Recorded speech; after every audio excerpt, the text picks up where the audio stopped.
ದೇಶದಲ್ಲಿ ಮಹಿಳಾ ಮೀಸಲಾತಿ ಜಾರಿಗೊಳಿಸುವ ಬದ್ಧತೆ ಇರುವುದು ಬಿಜೆಪಿಗೆ ಮಾತ್ರ. ಮೋದಿ ಸರ್ಕಾರದ ಹೊರತಾಗಿ ಬೇರೆ ಯಾವ ಪಕ್ಷಗಳಿಗೂ ಮಹಿಳಾ ಮೀಸಲಾತಿ ಜಾರಿಗೊಳಿಸುವ ಬದ್ಧತೆ ಇಲ್ಲ ಎಂದು ಮಾಜಿ ಸಿಎಂ ಬಸವರಾಜ ಬೊಮ್ಮಾಯಿ ತಿಳಿಸಿದ್ದಾರೆ. ವಿರೋಧ ಪಕ್ಷಗಳ ಮಹಿಳಾ ವಿರೋಧಿ ನೀತಿಗೆ ಮೋದಿ ಸರ್ಕಾರ ತಕ್ಕ ಪಾಠ ಕಲಿಸಲಿದೆ ಎಂದು ವೇದಿಕೆ ಕಾರ್ಯಕ್ರಮದಲ್ಲಿ ಔಹಾರಿದ್ರು. ನಾನು ನನ್ನ ಅಕ್ಕ ತಂಗಿಯರಿಗೆ ಹೇಳಕ್ಕೆ ಇಚ್ಛೆ ಪಡ್ತೇನೆ, ಏನಾದರೂ ವುಮನ್ ರಿಸರ್ವೇಶನ್ ನಿಮ್ಗೆ ಸಿಗಬೇಕಾದ್ರೆ ಅದು ಕೇವಲ ನರೇಂದ್ರ ಮೋದಿ ಅವರು ಮಾತ್ರ ಕೊಡಕ್ ಸಾಧ್ಯ. ಮತ್ ಯಾವ ರಾಜಕೀಯ ಪಕ್ಷ ನಾಯಕರು ಕೂಡ ಕೊಡಕ್ ಸಾಧ್ಯ ಇಲ್ಲ.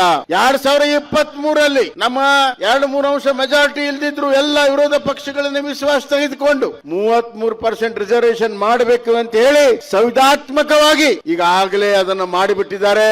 ಮುಂದೆ ಯಾವುದೇ ಸರ್ಕಾರ, ಬಿಜೆಪಿ ಸರ್ಕಾರ ಅದನ್ನು ಮಾಡಲೇಬೇಕಾಗ್ತದೆ.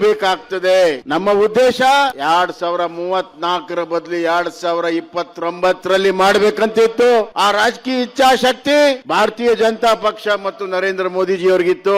ಆದರೆ ವಿರೋಧ ಪಕ್ಷದವರು ಅದನ್ನ ಕೊಲೆ ಮಾಡಿ, ಅದಕ್ಕೆ ನಮ್ಮ ಪ್ರಧಾನಮಂತ್ರಿಗಳು ಹೇಳಿದ್ರು ಅದು ಭ್ರೂಣ ಹತ್ಯೆ.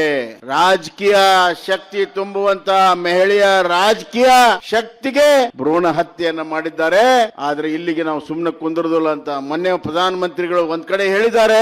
ನನಗೆ ಅನಿಸ್ತಾ ಇದೆ ಪ್ರಧಾನಮಂತ್ರಿಗಳು ಯಾವ್ದಾದ್ರು ಒಂದು ವಿಷಯ ತೆಗೆದುಕೊಂಡ್ರೆ ಅದನ್ನ ಯಶಸ್ವಿ ಆಗೋವರೆಗೂ ಬಿಡುದಿಲ್ಲ ಅಂತ ಚಲ್ದಂಕ ಮಲ್ಲ ನರೇಂದ್ರ ಮೋದಿ ಅವರು 2029 ಒಳಗಡೆನೆ ಈ ಬಿಲ್ ಅನ್ನ ಪಾಸ್ ಮಾಡಿ 2029ಕ್ಕೆ ತಂದೆ ತರ್ತಾರಂತ ವಿಶ್ವಾಸವನ್ನ ನಾನು ವ್ಯಕ್ತಪಡಿಸ್ತಾ ಇದ್ದೇನೆ. ಆ ಕೆಲಸ ಆಗಬೇಕಾದ್ರೆ ನಾವೆಲ್ಲರೂ ಕೂಡ ಅದಕ್ಕೆ ಶಕ್ತಿಯನ್ನು ತುಂಬಬೇಕಾದ್ರೆ ಮನೆ ಮನೆಗೆ ಹೋಗಿ ಬೀದಿ ಬೀದಿಯಲ್ಲಿ ಯಾರು ವಿರೋಧ ಮಾಡಿದ್ದಾರೆ ಅವರನ್ನ ಕಟ್ಟಕಟ್ಟೆಯಲ್ಲಿ ನಿಲ್ಲಿಸಬೇಕಾಗುತ್ತೆ. ನಾನು ನನ್ನ ಅಕ್ಕ ತಂಗಿಯರಿಗೆ ಹೇಳಕ್ಕೆ ಇಚ್ಛೆ ಪಡ್ತೇನೆ, ಏನಾದರೂ ವುಮನ್ ರಿಸರ್ವೇಶನ್ ನಿಮ್ಗೆ ಸಿಗಬೇಕಾದ್ರೆ ಅದು ಕೇವಲ ನರೇಂದ್ರ ಮೋದಿ ಅವರು ಮಾತ್ರ ಕೊಡಕ್ ಸಾಧ್ಯ. ಮತ್ ಯಾವ ರಾಜಕೀಯ ಪಕ್ಷ ನಾಯಕರು ಕೂಡ ಕೊಡಕ್ ಸಾಧ್ಯ ಇಲ್ಲ. 2023 ನಮ್ಮ 2-3 ಅಂಶ ಮೆಜಾರಿಟಿ ಇಲ್ದಿದ್ರು ಎಲ್ಲ ವಿರೋಧ ಪಕ್ಷಗಳನ್ನ ವಿಶ್ವಾಸ ತೆಗೆದುಕೊಂಡು 33% ರಿಸರ್ವೇಶನ್ ಮಾಡಬೇಕು ಅಂತ ಹೇಳಿ ಸಂವಿಧಾತ್ಮಕವಾಗಿ ಈಗಾಗಲೇ ಅದನ್ನು ಮಾಡಿಬಿಟ್ಟಿದ್ದಾರೆ. ಮುಂದೆ ಯಾವುದೇ ಸರ್ಕಾರ, ಬಿಜೆಪಿ ಸರ್ಕಾರ ಅದನ್ನು ಮಾಡಲೇಬೇಕಾಗ್ತದೆ. ನಮ್ಮ ಉದ್ದೇಶ 2034